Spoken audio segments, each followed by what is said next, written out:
Hi, this is Shane with the EU Image Optimizer. So in this video we're going to tackle the Advanced tab, and this has to do with expanding that local compression. So the bulk optimizer, goes through, optimizes all your images, and the plugin will compress your newly uploaded images. And so this affects some of the images, some of the non-standard locations where plugins will put images. So some plugins, some themes will generate extra versions of your images beyond what they register with WordPress. So real quick, here's the ones that are registered by WordPress or with WordPress on this site. A bunch of them, 16 of them, and you might have less, you might have way more. But those are all going to be automatically optimized when you run the bulk optimizer and when you upload a new image. But themes will sometimes generate more of those without registering them with WordPress. And then you got to include your media library folder, the uploads folder, and do a low-level scan to get Image Optimizer to take care of that. So this will go through and do the last 2 months worth. If you want all of them, you can do something like this. You can take this guy right here and drop it in here and do, it's typically like WP content / uploads. And we can save that. And that way both the scheduled optimizer and the bulk optimizer would search that folder and compress everything it finds in there. Media library, non-media library, everything in the uploads folder. So the scheduled optimizer runs off the same queue as the bulk optimizer, so you can't have them run at the same time. But otherwise, once you've run your bulk optimizer, if you have some of these images in other folders in other locations, then go ahead and turn this on, and that way every hour it's going to go through and check those folders again and see if there's any new images to optimize. And if it finds any, it's going to optimize them.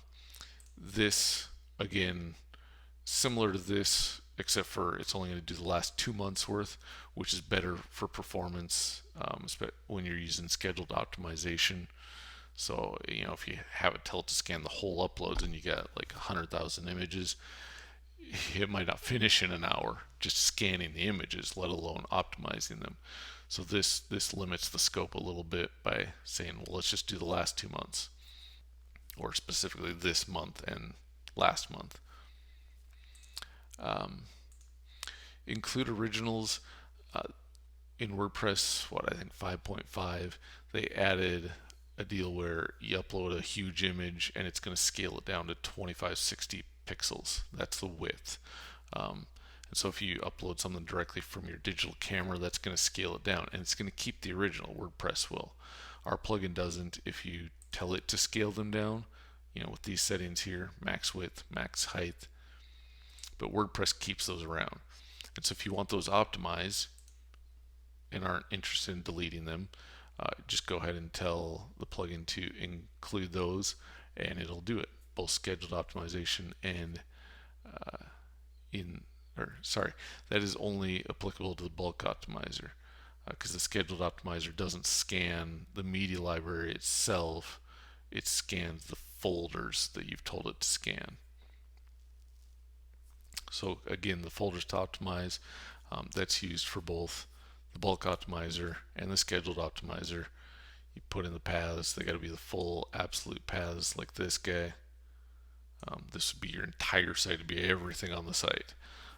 That might be too much to scan, but you can do that if you absolutely have to. Normally, just pick and choose which folders need optimized and put them in here. You can also exclude images from an optimization.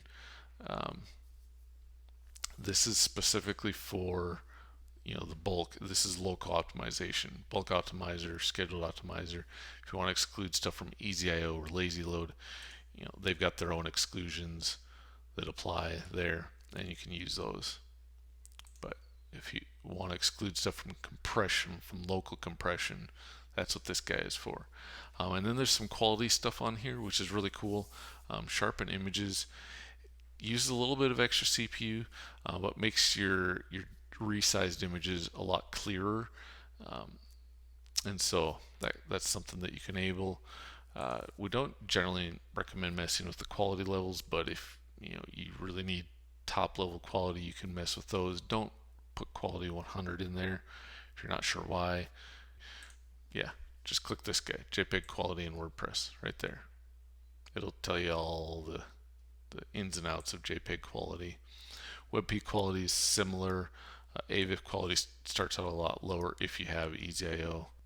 So that's the advanced settings. If you have any questions, of course, we have the docs here. You can hit up our support email, support@EWWW.io, and we'll be glad to help you make sense of things. And yeah, happy optimizing.